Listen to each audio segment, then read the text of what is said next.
Welcome to your Healing Place podcast with Linda and Mindy.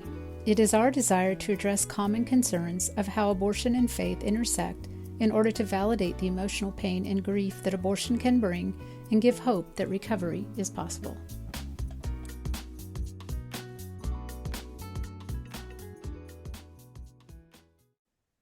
We're back with your Healing Place.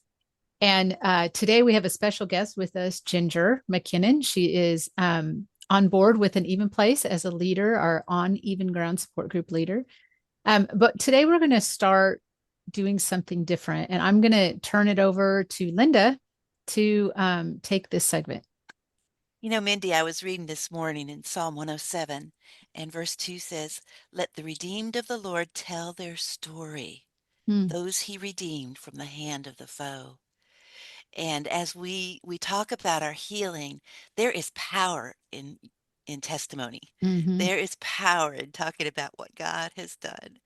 And Mindy, as the founder here and the visionary, I would love today to kind of turn it back to you and ask you to share a little bit of your story, healing story, and what God has done in your life.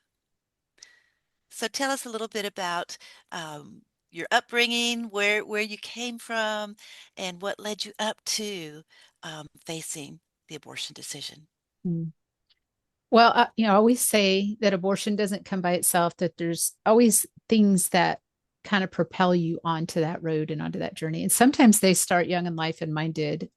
There was, there was some neglect, if you will. Divorce was a big issue in my life as an 8-year-old. It really, what I didn't understand then, obviously, was that I was in serious depression as a third grader and ditching school and all this stuff. But I was just looking for love for years and years and years and just wasn't finding it. And of course, I did what the world says to do, and you look for love in sex, and that's what it looked like in my life. And I kind of threw myself into that, not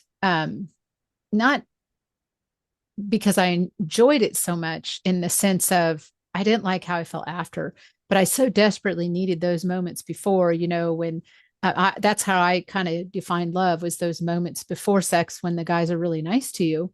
But then afterwards, they're just tossing you out the door like a piece of trash. And well, that was my story. And so I, I gravitated towards those moments before, but man, I always ended up in, just a crisis of emotion after trying to figure out what happened.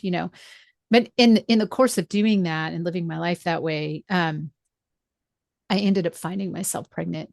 A total of 4 times. I do have one living daughter, but 3 times I chose abortion for my children.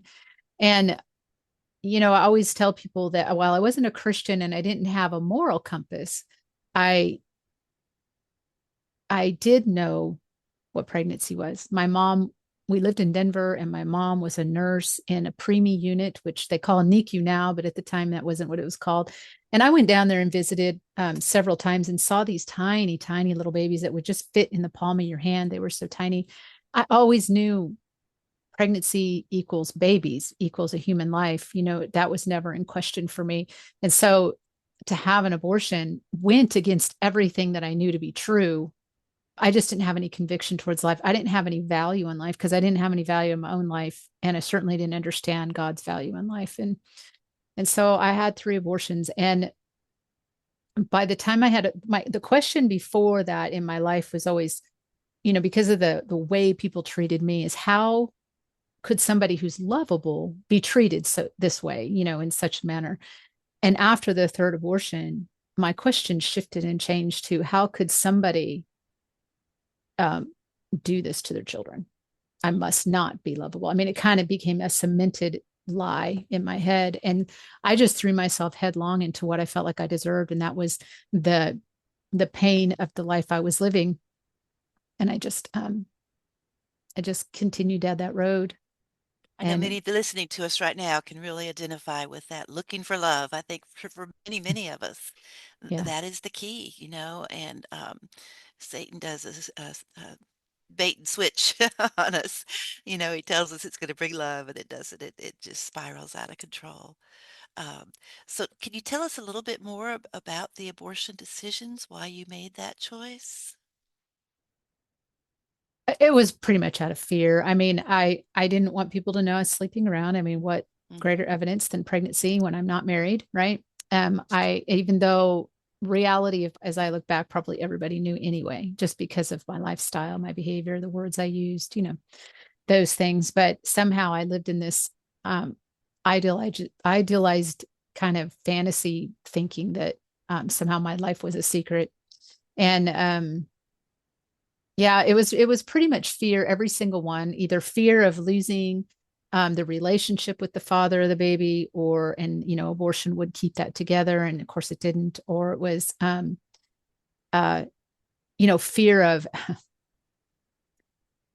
my pregnancy with my daughter was such a tumultuous time because of the father of her baby and me. Both of us were very, very toxic in this relationship. It was a terrible relationship.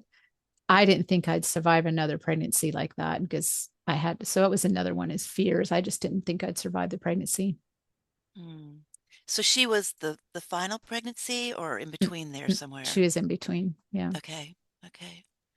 So you mentioned that one of the consequences was that you felt you did not have worth anymore and continued to make bad choices. How else did you see abortion affect your life? Mm. Oh, it affected my parenting. I had trouble bonding with my daughter because she was born, she was my second pregnancy. And just the guilt and the shame, it's really twisted in my thinking as I think back to it, because I thought I don't deserve to get close to this baby or have get love from this baby. But I wasn't even thinking about her. She needed love as a child. She was a complete innocent party to all this. And regardless of my decisions, I should have thrown myself into loving her, but I was actually doing the opposite. And I couldn't have articulated that, and I wouldn't have recognized it at the time. It's in hindsight that I look back and I realize, you know, and I can see that as a having issues, all the way Mhm. through childhood, her childhood. Mhm. Yes, it does affect relationships, doesn't it? And Mm-hmm. relationships with our children. Um, so what was the turning point? It sounds like you were kind of spiraling down. Um, one bad choice leads to the next, and Mm-hmm. down it goes. Mm-hmm. Um, how did that process break for you? My dad was married to a woman who, or still is married to a woman who really loves the Lord. And they got married. I don't remember exactly how old I was, maybe early high school years. And, now fast forward, I'm into my mid 20s at this time where I did turn to the Lord, but it was her gentle, and I wouldn't say prodding, it was just her gentle approach. She just kept talking about the Lord to me. Mm, And then if I had questions, she always seemed to have an answer. Even if it didn't make sense to me or if I didn't believe it, she was a very confident, her answer was very confidently given with a great assurance. You could kind of tell it was just like, yep, this is what this is what the answer is. And it wasn't a matter of she didn't hem haw. And, so I guess I sensed kind of that confidence and that assurance in her heart. And all of that put together over years and years. I finally went out and lived with them when my daughter was really young. We went and lived with my dad and his wife, and we were going to church, and I was just being wooed by the Lord. And one day I just gave my heart to the Lord. I, mm. I, it's funny because the first, I remember the first like real conversation that I attempted to have to the Lord before I even understood what praying was is, Lord, I don't know what to do with my money. So can you just make it all better? It's like I gave him my bank account before I gave him my heart. I mean, it was really odd and strange.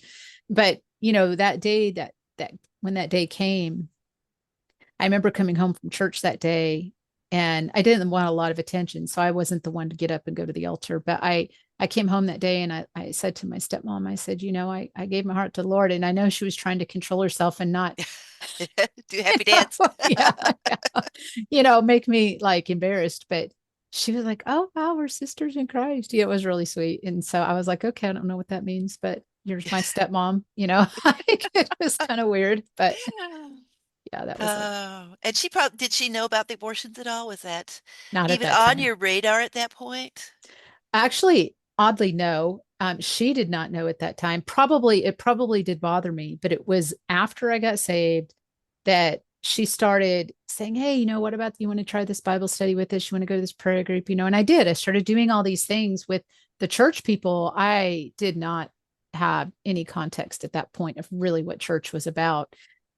So new to the faith. And so this language and this culture and the idea that there was spiritual warfare, I had no idea. And so I would go home at night. I'd have all these, great interactions with church people now. And my life is changing and I'm making better choices. But I'd go home at night and I'd lay on my bed and I'd hear, God can't love you because you killed his kids. And those people aren't like you. They'll never understand you. And my Mm. greatest fear is rejection. And I think most of us fear rejection, but that was my greatest fear at the time. And I thought, well, if this is the outcome of the eventual outcome, I'll just get a heads up on it. And I left the church and just went back to my old life. And really, as scripture says, I returned like a dog to his vomit. Mm. Wow, that's a powerful picture. So it was the abortion that Satan used to turn you back away at that point. Oh yeah. And it wasn't like there was another sin or other abuses in my life. That was the one thing that he came after me Mm. with. And of course, I didn't know about weapons of warfare and grace that were all the same at the cross. I just didn't have any of that understanding. So, God was working though. I love how he is so creative. He knows each one of us. So what happened next?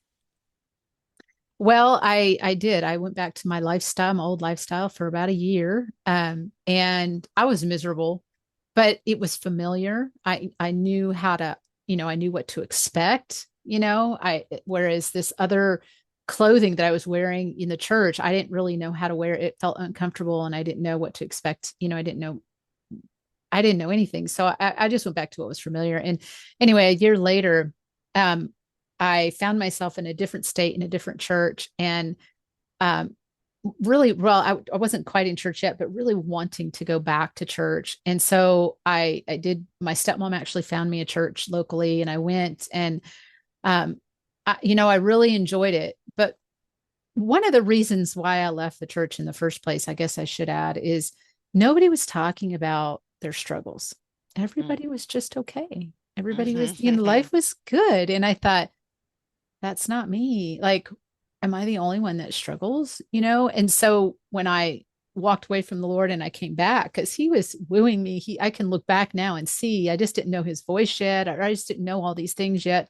But he was wooing me back, and I went back to this new church in this new state, and it's the same thing. Nobody's really, everybody's happy. Everything's good. Nobody's really talking about their stuff. And I thought, well, but at that point, I made a determination that, okay, this is where I need to be. But I guess I just can't talk about my stuff. Like Mhm. I must be the only one, but I know this is where I need to be. And, um, that was bad too, because the Satan's like, okay, now I got you. You can go to church all you want. Just do not share about Christ and what he's done for you.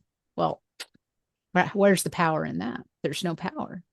And I stayed like that for a really, really long time until I sat in church one day and they had somebody from this thing called a pregnancy center come and talk. And I was like, I never heard of that. What is that? But they were talking about how they try to help women choose life for their babies and how they support them. And in my mind, I'm having these internal struggles, and I thought that is exactly what I need to do. I need to go tell them not to have abortions because it hurts you forever. And that's what I was thinking. And I went down after work and I walked in and she said, I said, I want to volunteer. And she's like, why don't you just tell me your story? When we sat down, I told her my story. And I had never spoke about my life like that before, like, well, like I am right now. This is what it was like when I was young. Da, da, da. And I was just bawling So you because shared the there's, abortions with her. oh yeah. I mean, I shared everything with her and she Wow. said, I think you need to take this Bible study. Of course, So many of us have gotten yeah, in that way, haven't we? yes, yes. And so that was the Forgiven and Set Free study, which we do today through an even place. That is fabulous. That is fabulous. Was it a very quick healing process for you? Oh no. I mean, I wanted it to be. And I think I pretended that it was. I went through, however, I don't even know, it was 8 or 10 weeks at the time. I went through the whole thing. And I learned so much about the Lord. That Bible study helped me understand how the Old and New Testament go together, helped me understand God's heart. I mean, as I look back, it was the first time I was genuinely discipled in my faith. But I had, there's so many things, like I said, your road to abortion is littered with other things often. And I had all kinds of other things that I still had Hmm. to deal with that I wasn't dealing with. The abortion was just so big. It's like a weed in the garden. When you have a really, you go out and you look at them, and the first thing you do, there's weeds of all sizes out there, but you go for the big ones first. And when you start pulling the big ones, it's like all of a sudden revealed underneath is these little ones. And those ones are just as damaging if left on, just left to grow. And so, yeah, then it was time to start dealing with all that. But it was a process, it was layers, layers. Mm-hmm. Do you remember, Mindy, the first time that you were able to help someone else through the healing process? Oh, wow. No, I It's been don't so many actually. now. I know it's been so Yeah. many now, but tell us how that deepens your own healing. Mm. Now, here you are leading virtual groups all across the country and in other countries, and watching other women be set free. How does that make you feel? Well, it's freeing. And because, it's one thing to go through, we talk, Linda, about how healing and forgiveness are two separate events. So you go through, like me, I went through the forgiveness aspect, but I still need to go through the healing aspect, but I Mhm. still needed to go through more healing. And that doesn't just happen by sitting down and just reading a book and going through a few scriptures. God, in his wisdom and his just amazing knowledge and understanding, he knows that we need to get out there and help other people. It is through the giving of ourselves that also brings healing. And so and part of the giving of yourself is sharing your story with somebody. And it might not be everybody at once, right? I mean, I think that's our biggest fear. Do I have to get up in front of a microphone and tell the whole world? No, just tell the one person that God is putting on your heart to tell. And the more you do that, the more light gets shed on that, the less of a secret it becomes. And it just becomes this thing where it's no longer about what I did, it's about what he did for me. And that Amen. deepens the healing every single time. Mhm. Mhm. Well, Mindy, you're a dear friend, and I respect you so much and have watched God. I mean, back at that little 8-year-old girl, he already had his hand on your life, and Yeah. he was guiding you through and was there every step of the way, and has so anointed and prepared you for taking a leadership in this ministry to take the to provide an even place Mm. for the thousands and millions that are hurting in our country. And I'm glad to call you a friend and appreciate you sharing your testimony. Any final things that you would like to share? Anybody that's listening, it's a scary step to go forward and dive into some things of your past. But it's also, the fear is not as thick as you think. We tend to think the fear is like a forest, miles of forest thick. We'll never get through it. We'll never see to the other side. But the reality is it's very, very shallow once you start going through it, because God is always in it. He's always gracious and he always carries you through. Thank you for listening. This podcast was inspired by the many conversations had through the years with women struggling from the emotional pain associated with abortion. Thank you for allowing us into your healing journey. Subscribe on major platforms where podcasts can be heard. Learn more about virtual abortion recovery healing at www.anevenplace.com. The link is in the show notes.